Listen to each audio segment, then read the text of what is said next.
With that recent Nintendo Direct, we saw that some games were getting ported. We were getting Donkey Kong Country Returns, a game from the Wii coming to the Switch, but we also just got Luigi's Mansion 2.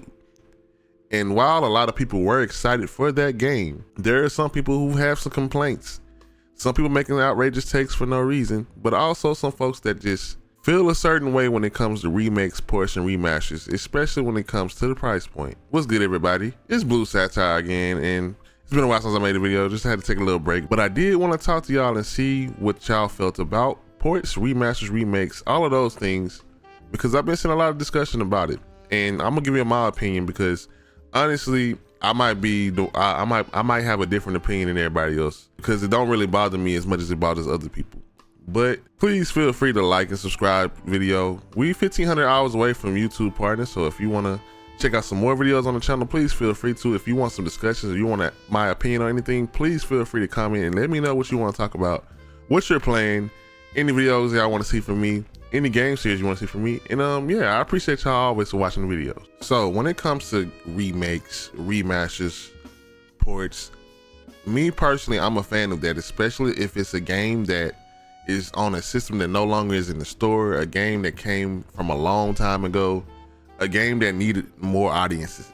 A lot of people feel that companies are lazy when they do these remakes and reports and need new ideas, but honestly, I feel like they're easy cash grabs, or they're easy games to make to hold us over for bigger projects.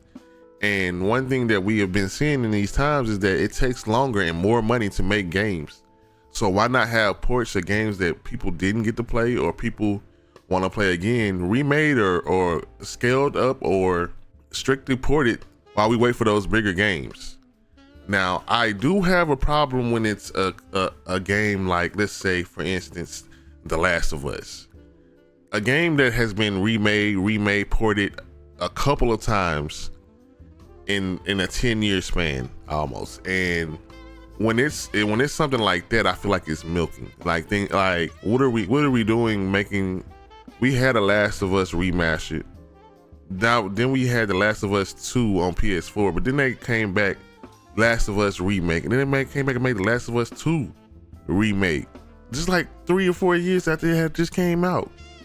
And then I've been hearing talks about the Horizon Zero Dawn remake. Like, do we really need that? A game that just came out on the previous generation, not that long ago?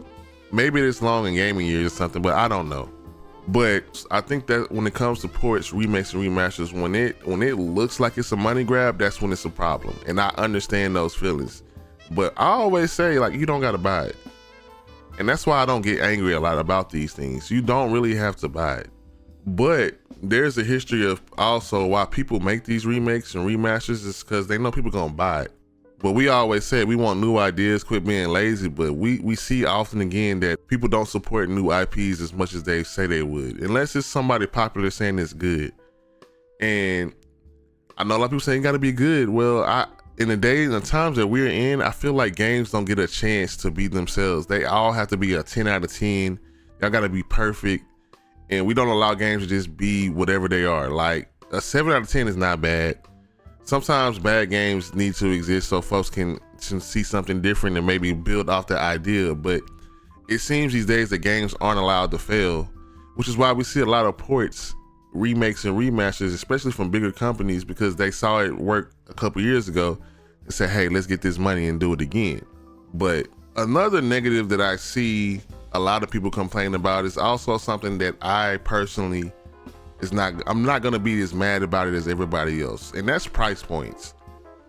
And the biggest person that always seems to get the brunt of the ridicule and feedback, because it is feedback, is Nintendo. We saw last year that Metroid Prime Remaster, which is a remaster that everyone loved, that said it was great, it released at $40. And recently, like not even a week ago, Luigi's Mansion 2 came out, a port of the DS that, while it's only an HD remaster, it didn't add to anything new really. The graphics are cleaned up, the music's cleaned up, it looks better. They brought a game from the 3DS that, you know, the 3DS store is closed. If you try to buy games these days from the 3DS, they cost an arm and a leg. They brought the game and it's a full price game, it's a $60 game. And a lot of people don't like that. And I can get it when you see a great game like Metroid Prime remastered at 40, and then you get Luigi Mansions 2, formerly known as Luigi Mansion Dark Moon, at 60. And a lot of people feel that nobody even liked this game when it came out.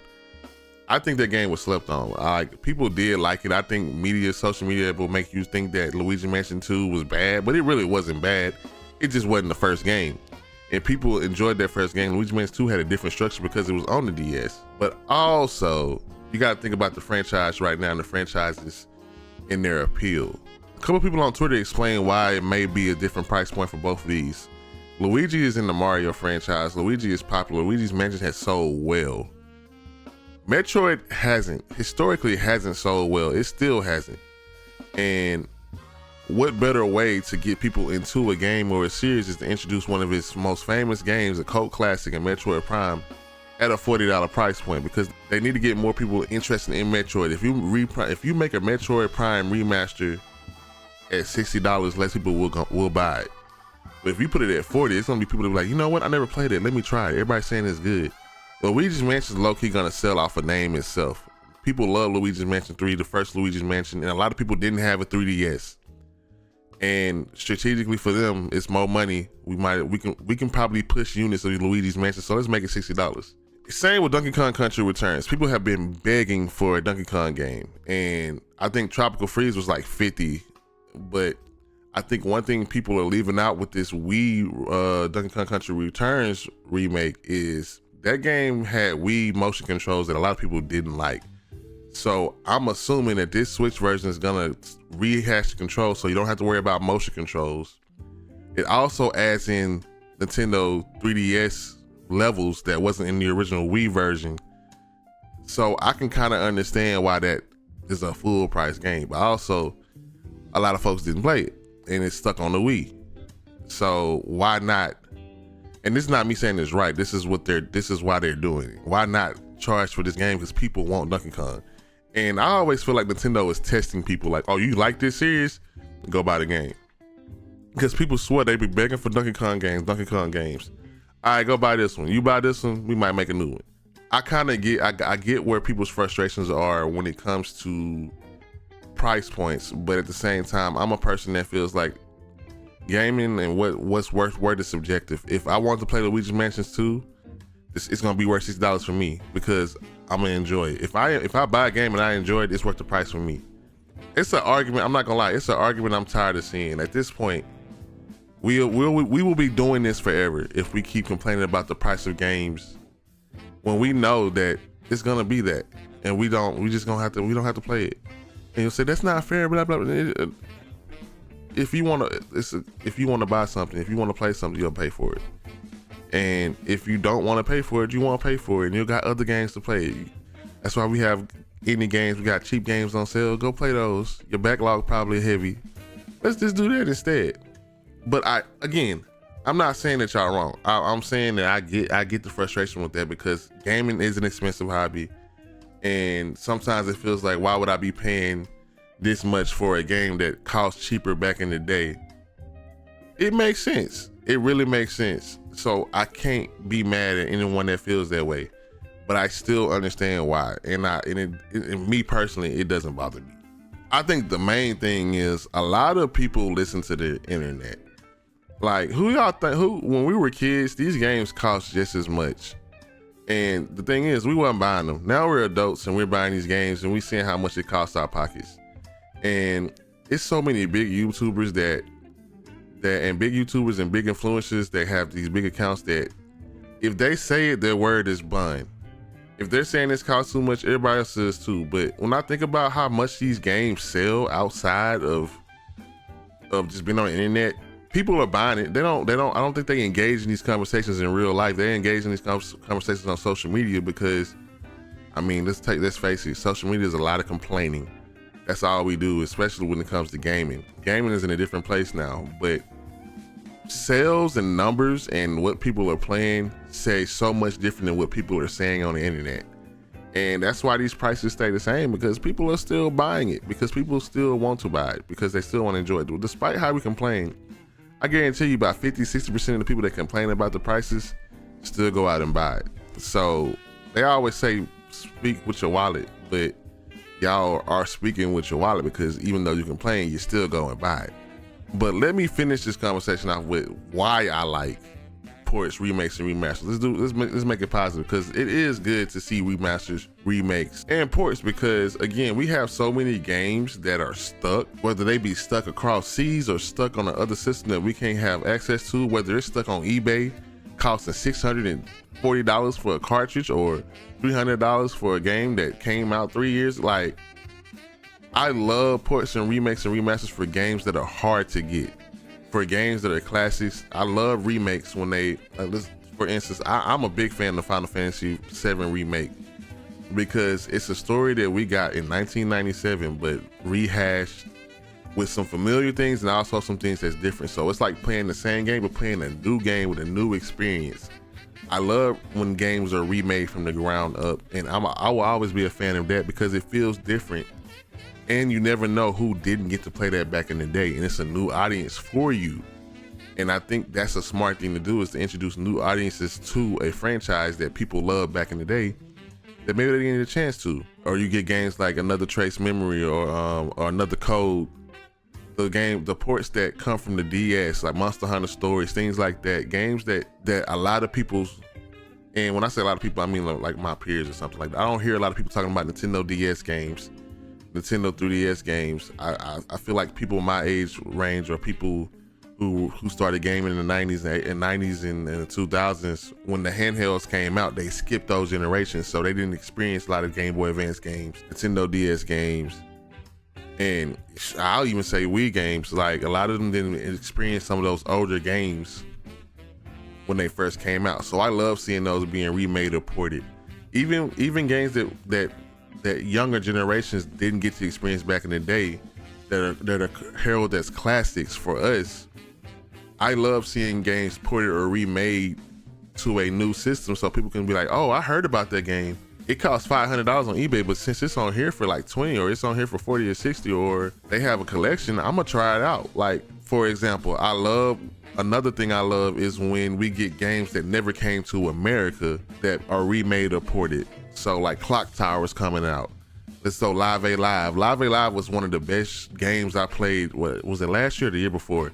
One of the best games I played that never came to America, and came to America like 20 something years later on the Switch and other systems, and it was a great game. I was talking about the Ace Attorney series, where Miles Edgeworth is the main character.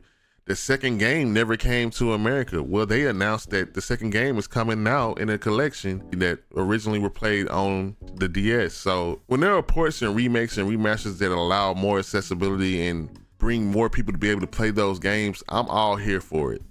When you try to money grab, I can understand why that's trash. If you're making games, if you're making remakes and remasters just for the sake of making them and not doing nothing too great with it, or the game just came out 3-4 years ago and we really don't need another one right now, it's kind of iffy. But when it comes to systems that we can no longer buy, no longer get, for instance, DS, 3DS, the Wii, Wii U, PS2, PS3, like remaking, remastering, porting older games and doing something with them, I'm all here for it.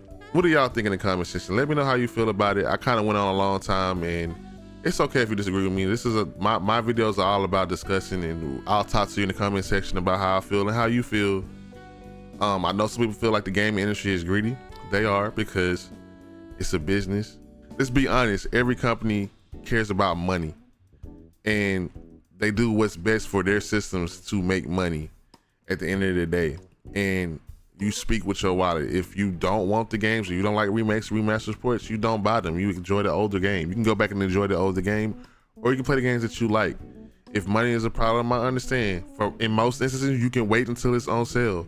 I know a lot of people say Nintendo never has sales.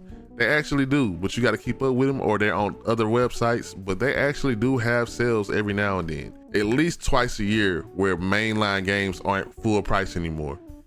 Now, when they start to get popular and they keep selling, they don't drop their price. But that's neither here or there. Again, let me know how y'all feel in the comment section about ports, remakes, and remasters, the pricing of games and remasters, and what would you do different? What's your solution to these problems that we're having? Instead of us complaining and having conversations, let's talk about how things could be better. And you take those surveys and you let these people know in the best way. But that's all from me. I appreciate y'all again for watching, and have a good one. Bye.